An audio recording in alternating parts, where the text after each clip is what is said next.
கூட்டத்தை வந்து கட்டுப்படுத்த முடியாத ஒரு ஃபிக்ஸ் வந்துருச்சு. 2 பேருக்கு நாங்களே ஏதோ முயற்சி பண்ணி பார்த்தோம். அவரும் தண்ணி இதெல்லாம் கொடுத்தாரு, அது எதுவும் பண்ண முடியல. ஃபுல்லா மூச்சு அடைப்பு தாங்க. அவரும் எத்தனமோ சொல்லி பாக்குறாரு, கர்ப்பிணி பெண்கள் வராதிங்க. அரசாங்கமும் ஓப்பன் பிளேஸை சூஸ் பண்ணி கொடுக்கணும். 11 மணிலேருந்து கூட்டம் இருக்கு.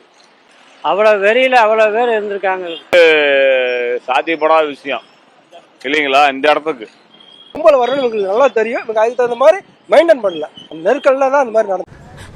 அது குழந்தையெல்லாம் தூக்குறப்ப ஒன்றுமே இல்லை, சடலங்கள் மாதிரி சரிஞ்சு விழுந்தாங்க. நெல்சன் ஹாஸ்பிட்டலுக்கு சொல்கிறதுக்கோ போலீஸ் சொல்கிறதுக்கோ ஒரு ஃபோனும் போகல, யார் ஃபோனும் போகல. எப்படி போய் 100 பேர் ஒரு சரிஞ்சு விழுந்தாங்க ஒரே இடத்துல.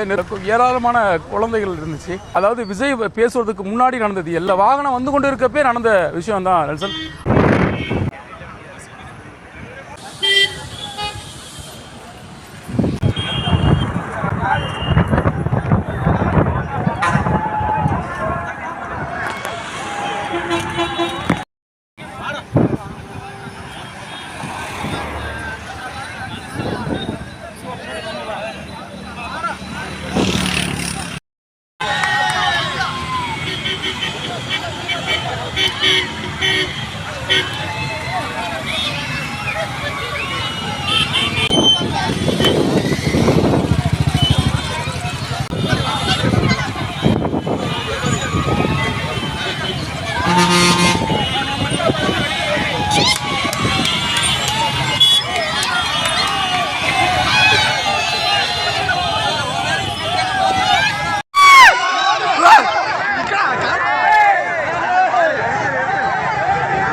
ஒரு ஃபிக்ஸ் வந்துருச்சு.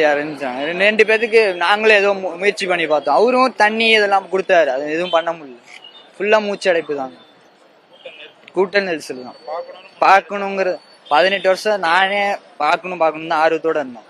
அவரும் எத்தனமோ சொல்லி பாக்குறாரு, கர்ப்பிணி பெண்கள் வராதிங்க அப்படின்னு. ஆனா அதே தான் பண்றாங்க அவங்களும். மக்கள் மேலேயும் தப்பு இருக்கு, அவர் மேலேயும் தப்பு இருக்கு. தெரியும் ப்ரோ, நியூஸ் பார்த்துட்டு தான் ரொம்ப வருத்தம் தான். அவரை பார்த்து சந்தோஷம் கூட இப்ப இல்லை. எல்லாம் இங்கே தான் மரத்தில் உட்காந்துருந்தாங்க, எல்லாம் மேலே உட்காந்துருந்தாங்க, கீழே உட்காந்தாங்க. இடம் சின்ன இடங்கள்னால நெரிசல் ஓவரா நெரிசல்ல எல்லாம் நாங்களே எல்லாம் கீழே விழுந்து எல்லாம் தொலைகிட்டு இருக்காங்க. பேக்கெல்லாம் விட்டுட்டோம். இல்லை குழந்தையெல்லாம் நிறையா காணாம தான் சொல்கிறாங்க.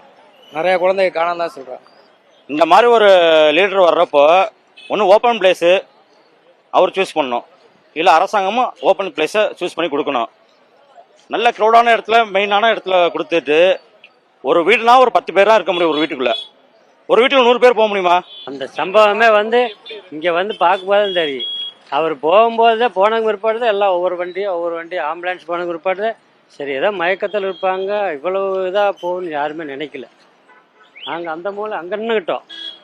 அப்புறம் அந்த ஆம்புலன்ஸ் போனவங்க இப்போ செய்தி கேட்டவங்க பிற்பாடு தான் எங்களுக்கு வந்து இவ்வளவு பேர் இழக்கிற அளவுக்கு இப்படி சம்பவமானு சொல்லி சரி டிவி பார்த்து எங்களுக்கு தெரியும். இங்கேயே தான் நின்று இருந்தோம். மணி 11 மணிலேருந்து கூட்டம் இருக்குது. அந்த கும்பல் வந்து நெவராமல் தண்ணிக்கு வழி இல்லை, சாப்பாட்டுக்கு வழி இல்லை, அவ்வளோ வெறியில் அவ்வளோ பேர் இருந்திருக்காங்க.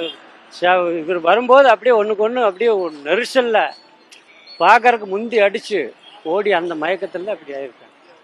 நல்லா பார்த்தங்கண்ணே, இவ்வளோ கும்பல் வந்து சாத்தியப்படாத விஷயம் இல்லைங்களா இந்த இடத்துக்கு. அதாவது இவரோட லொக்கேஷன் என்னன்னா ஒரு பெரிய கிரவுண்டாக கொடுத்து ஒரு பெரிய மாநாடாக நடத்தக்கூடிய இடத்துல ஒரு ஜஸ்ட் டைம் பாஸிங்கே வந்து பேசுன மாதிரி இடம்.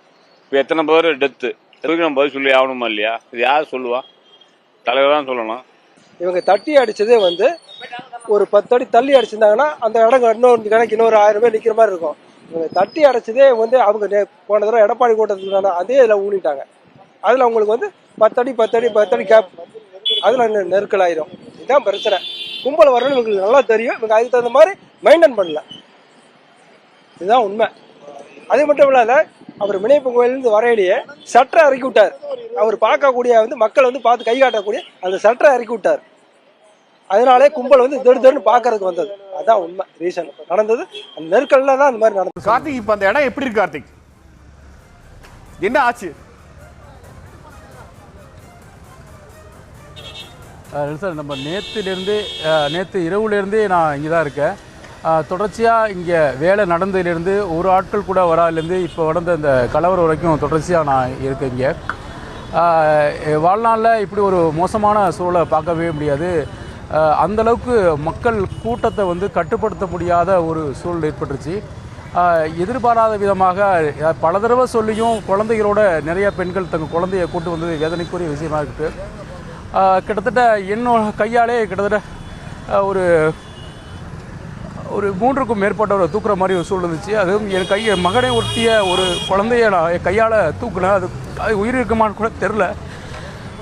அந்த உயிரற்ற சரளத்தை ரொம்ப ஓகே கார்த்திக், ரொம்ப வேதனைக்குரிய விஷயமாச்சு. அந்த குழந்தைய அது எங்க அந்த குழந்தைகள் எங்க இருந்தாங்க கார்த்திக்? பெற்றோர்கள் இருந்தாங்க. பெற்றோர்கள் கூட இருந்த குழந்தைகளா இல்ல பெற்றோர்கள் அந்த குழந்தைகளை பிரிஞ்சிருந்தாங்களா? ஆமாம், அந்த பெற்றோர் எங்கே போனாங்கன்னு தெரில நெல்சன். பெற்றோர் எங்கே போனாங்க, அந்த குழந்தை யாரோட குழந்தைன்னு தெரில. ஒரு அம்மா வந்து என்னை எப்படியாவது காப்பாற்றுப்பானாங்க. கண்ணுக்கு நேராகவே அந்த அம்மா அப்படியே மூச்சு இறக்கிறாங்க. இழுக்க முடியல நெல்சன். மேலே வண்டி ஒன்று விழுந்து கிடக்கு. அதுலேருந்து இழுக்க முடியல. அது குழந்தை வந்து கால் வந்து ரசிக்கிறது. அது குழந்தை இழுக்கிற அங்கிள் வச்சு அது குழந்தைய நான் தூக்குறப்ப ஒன்றுமே இல்லை. என் மகன் மாதிரி ரொம்ப வாழ்நாளில் இவ்வளோ மோசமான சூழ்நிலை. பல தடவை சொன்னாங்க குழந்தைங்களை கூட்டு வராதீங்க. எத்தனை குழந்தைகள் தாய் இல்லாமல் அப்பா இல்லாமல் பேரண்ட்ஸ் இல்லாமல் தூக்கிட்டு போகிற ஒரு சூழல் இருந்துச்சு. நிறைய இடங்களில் பார்க்கவே ரொம்ப பரிதாபமான மனித சடலங்கள் மாதிரி சரிஞ்சு விழுந்தாங்க நெல்சன். அது யாரும் தூக்க கூட ஆள் அந்த இடத்துல வந்து. ஏன்னா ஒரு பக்கம் விஜய் வந்து பேசிகிட்டு இருக்காருன்னு ஒரு சிலரோட கவனம் பூரா விஜய் மேலே தான் இருந்துச்சு. சரிஞ்சு விழுந்தா மக்களை தூக்குறது கூட ஆள் இல்லை. இன்னொரு பக்கம் கொண்டாட்ட மனநிலையில் தான் வாழ்ந்துட்டு மாதிரி இருந்தாங்க. ரொம்ப வேதனையான விஷயம் என்னென்னா யார் குழந்தை யாரோட பேரண்ட்டு ஒன்றுமே தெரியல நெல்சன். இப்போ வந்து பார்த்தீங்கன்னா இது ஒரு கலவரம் நடந்த இடம் மாதிரி அந்த இடமே பார்த்தீங்கன்னா காட்சியளிக்குது. ஆம்புலன்ஸ் வந்து சம்பவம் நடந்ததுக்கு பின்னாக இந்த சம்பவம் அப்படி நடந்துச்சுன்னு ரீச் பண்ணவே முடியல எங்களால். ஃபோனு யாரோட ஃபோனுமே போகலை.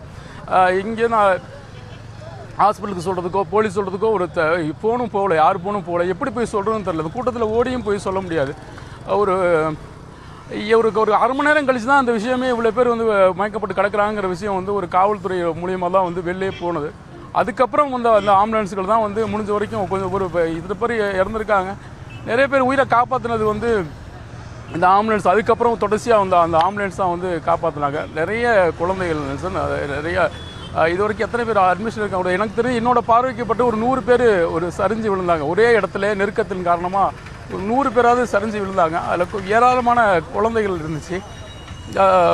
ரொம்ப வேதனையான விஷயம் என்னென்னா அதாவது அந்த குழந்தைங்களை தூக்குறது கூட ஆள் இல்லை. ஒரு பக்கம் விஜய் பேசுகிறத உட்காந்து ரசித்து கேட்டுட்டு இருக்காங்க. அந்த ஒரு சூழல் தான் இருந்துச்சு நெல்சன். கார்த்திக், நான் நீங்க சொல்றதை நான் கரெக்டா புரிஞ்சுக்கிட்டேன்னு மட்டும் எனக்கு சொல்லுங்க. ஏறக்குறைய தாவேக தலைவர் விஜய் தனது பிரச்சார பேச்சை தொடங்குவதற்கு முன்பாகவே அந்த கூட்ட நெரிசல் அங்க வந்துருச்சு. ஏறக்குறைய அந்த இந்த ஸ்டாம்பேட் வந்து விஜயனுடைய பேச்சுக்கு முன்பாகவே தொடங்கி விட்டது. அப்படி ஒரு சம்பவம் அங்க நடப்பதே தெரியாத அளவுக்கு தான் அந்த கூட்டம் இருந்ததாங்க.